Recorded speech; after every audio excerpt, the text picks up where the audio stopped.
Hello everyone, welcome back to the channel. In this video, we are going to practice IELTS listening multiple choice questions, just exactly like the real exam ones. And this exercise will help you sharpen your listening accuracy, speed and confidence. So grab your pen and a pencil and be ready to take notes. I will give you some time to read the questions, then the audio. Then we will be displaying the answers, and if you have any problems you can just write in the comment section the problems so that we can address them in the next video. Okay, I am starting an audio. Please look at these questions. Part 1. Part 2. You will hear a head teacher talking to parents of pupils about changes at the school. First, you have some time to look at questions 11 to 15.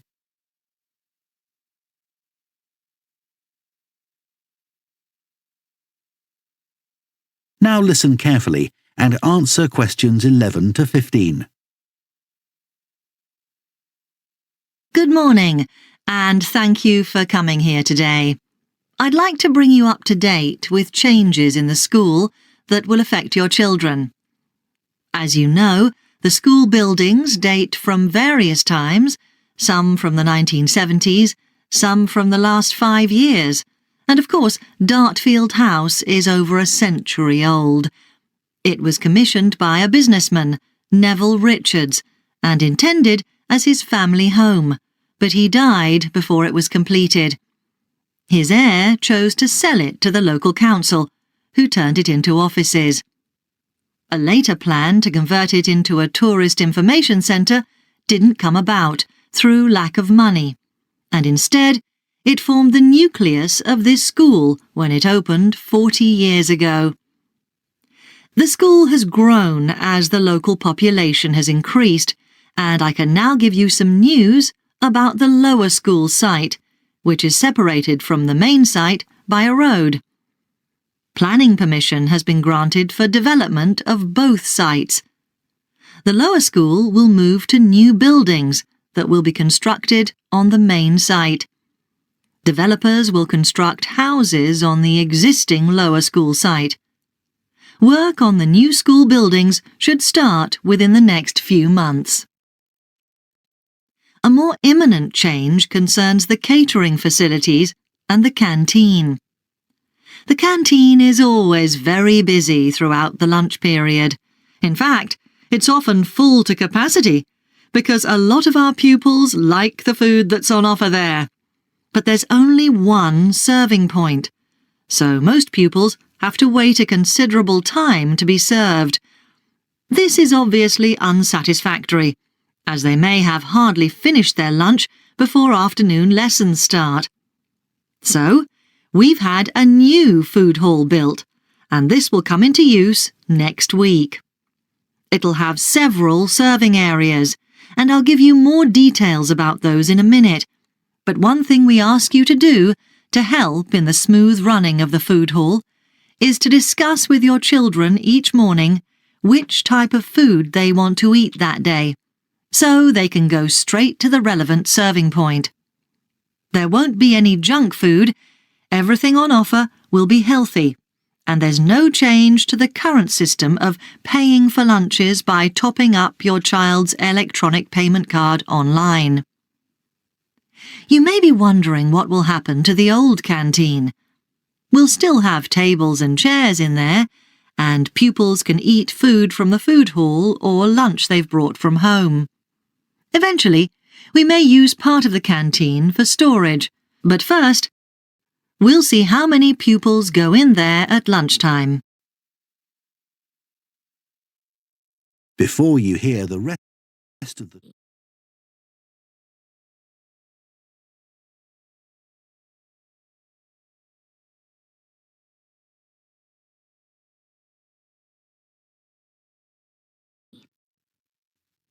You will hear two urban planning students, called Carla and Rob, discussing their presentation on cities built by the sea, following instructions from their tutor.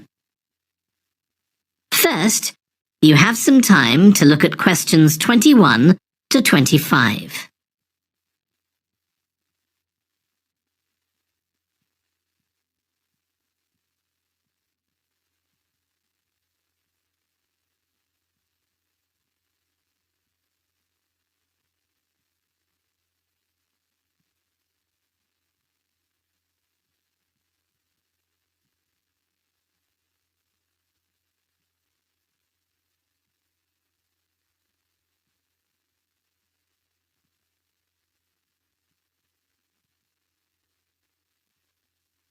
Now listen carefully and answer questions 21 to 25. Okay, so what I'd like you to do now is to talk to your partner about your presentations on urban planning. You should have done most of the reading now, so I'd like you to share your ideas and talk about the structure of your presentation and what you need to do next. Okay, Rob, I'm glad we chose quite a specific topic, cities built next to the sea. It made it much easier to find relevant information. Yeah, and cities are growing so quickly. I mean, we know that more than half the world's population lives in cities now. Yeah, though that's all cities, not just ones on the coast. But most of the biggest cities are actually built by the sea. I'd not realised that before. Nor me. And what's more, a lot of them are built at places where rivers come out into the sea, but apparently this can be a problem. Why? Well, as the city expands, agriculture and industry tend to spread further inland along the rivers, and so agriculture moves even further inland up the river. That's not necessarily a problem, except it means more and more pollutants are discharged into the rivers. So these are brought downstream to the cities? Right. Did you read that article about Miami on the east coast of the USA? No. Well, apparently back in the 1950s, they built channels to drain away the water in case of flooding. Sounds sensible? Yeah, they spent quite a lot of money on them, but what they didn't take into account was global warming. So they built the drainage channels too close to sea level, and now sea levels are rising, they're more or less useless. If there's a lot of rain, the water can't run away. There's nowhere for it to go. The whole design was faulty. So what are the authorities doing about it now? I don't know. I did read that they're aiming to stop disposing of wastewater into the ocean over the next 10 years. But that won't help with flood prevention now, will it? No, really, they just need to find the money for something to replace the drainage channels in order to protect against flooding now. But in the long term, they need to consider the whole ecosystem. Right. Really though, coastal cities can't deal with their problems on their own, can they? I mean, they've got to start acting together at an international level instead of just doing their own thing. Absolutely. The thing is, everyone knows what the problems are, and environmentalists have a pretty good idea of what we should be doing about them, so they should be able to work together to some extent. But it's going to be a long time before countries come to a decision on what principles they're prepared to abide by. Yeah, if they ever do. So, let me move on to introduce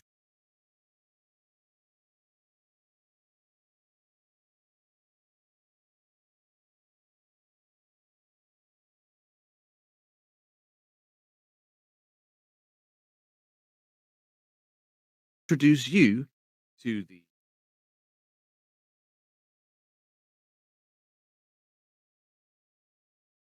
So, Hannah, thanks for coming in to see me today. Thank you for asking me. I thought you'd want to talk to me about the last essay that I handed in. I know I probably didn't do enough research on the topic. Actually, I thought your essay was well written. No, I'd like to discuss the presentation you gave last week, as I feel that we could make a few improvements. Oh, right. Okay. How do you think you performed in the presentation? I don't think I did too badly. I spoke loudly enough for everyone to hear, although I think I could make my slides easier to read. I could see some of the audience was struggling with that, but I felt confident enough with what I was saying. Good. I'm glad you mentioned the slides. It's refreshing to hear that one of my students knows what they did right and what they did wrong. I'm a little worried that you left out some vital information in your presentation, though. The diagrams you presented were fine, but can you think what else you might have missed? I can't think of anything. Okay. A lot of your presentation was based on research done by other people. Whenever you quote information like this, you must reference them, whether it's an essay or a presentation. It's important to do this so you can prove what you're claiming and back up your information. You might need to revisit the books you read in the library to get the information, and don't forget to check how the references should be listed. Ah, I see. I was confused about what to do with those, but now I see I have to put them in. I thought about putting them in my handouts, but in the end, I didn't have time to make any. Yes, it was a shame that there weren't any handouts. It would have made your work easier to digest for the audience. Saying that, you managed to get across all your information in the allotted time, so your time management was on point. The other thing I want to mention is to not stand in front of your slides. Oh no, did I do that? I didn't mean to. I thought I was moving around a lot or playing with my pen. Was it distracting? No. In fact, you stayed still for most of it, and I didn't even notice your pen. But you must be careful not to obstruct the slides you've prepared, especially with no handout. Part 2. You will hear a woman called Alice Riches talking on the radio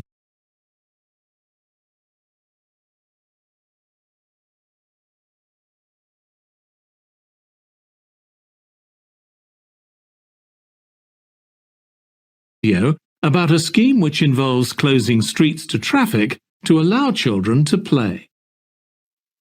First, you have some time to look at questions 11 to 16.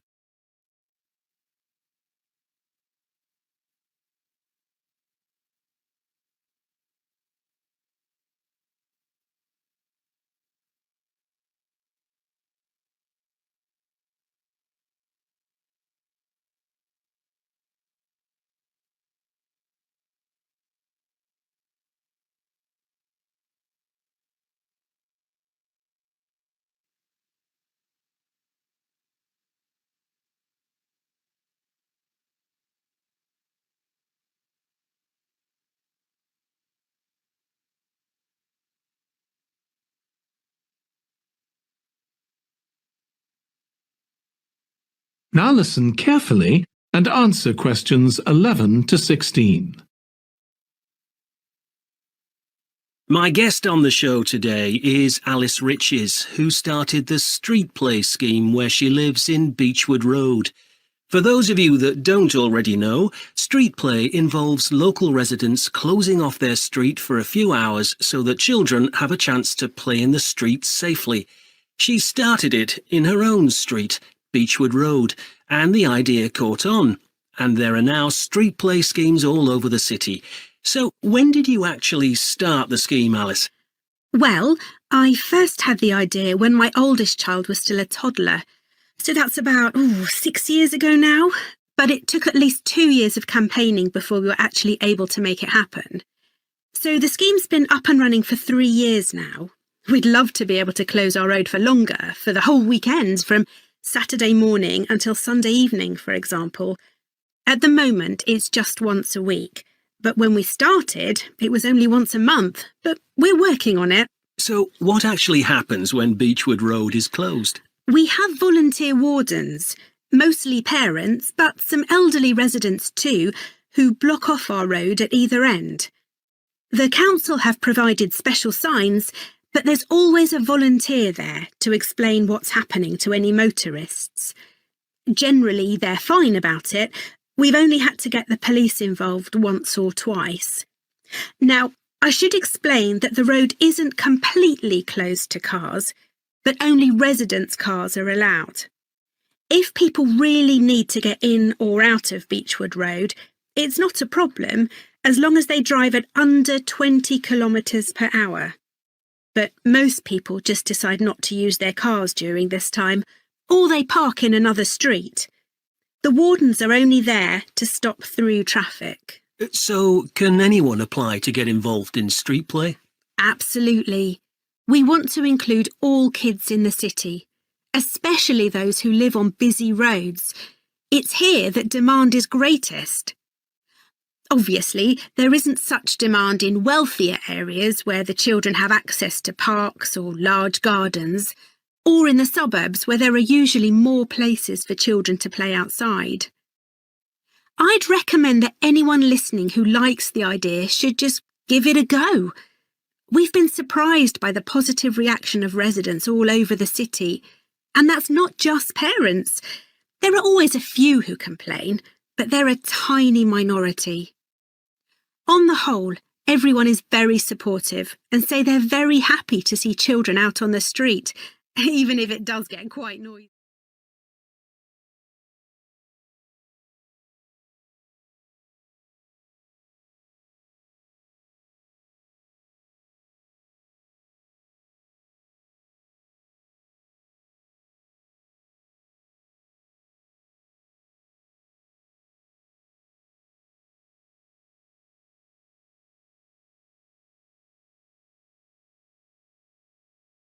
Now listen and answer questions 25 to 30.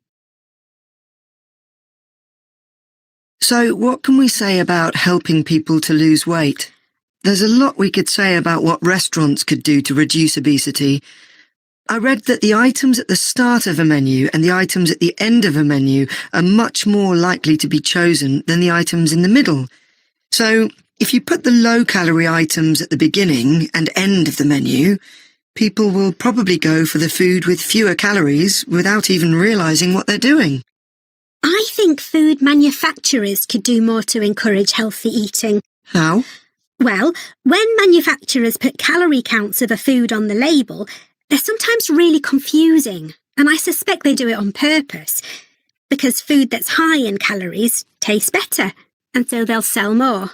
Yeah, so if you look at the amount of calories in a pizza, they'll give you the calories per quarter pizza, and you think, oh, that's not too bad. But who's going to eat a quarter pizza? Exactly. I suppose another approach to this problem is to get people to exercise more. Right. In England, the current guidelines offer at least 30 minutes of brisk walking 5 days a week. Now, when you ask them, about 40% of men and 30% of women say they do this. But when you objectively measure the amount of walking they do with motion sensors, you find that only 6% of men and 4% of women do the recommended amount of exercise. So you can see why obesity is growing. So how can people be encouraged to take more exercise? Well, for example, think of the location of stairs in a train station. If people reach the stairs before they reach the escalator when they're leaving the station, they're more likely to take the stairs. And if you increase the width of the stairs, you'll get more people using them at the same time. It's an unconscious process and influenced by minor modifications in their environment. Right. And it might not be a big change, but if it happens every day, it all adds up. Yes, but actually, I'm not sure if we should be talking about exercise in our presentation. Well, we've done quite a bit of reading about it. I know, but it's going to mean we have a very wide focus, and our tutor did say that we need to focus on causes and solutions in terms of nutrition. Oh, I suppose so. And we've got plenty of information about that. OK, well, that will be simpler. So, what shall we do now? We've still got half an hour before our next lecture. Let's think about what we're going to include and what will go where. Then we can decide what slides we need. OK, fine.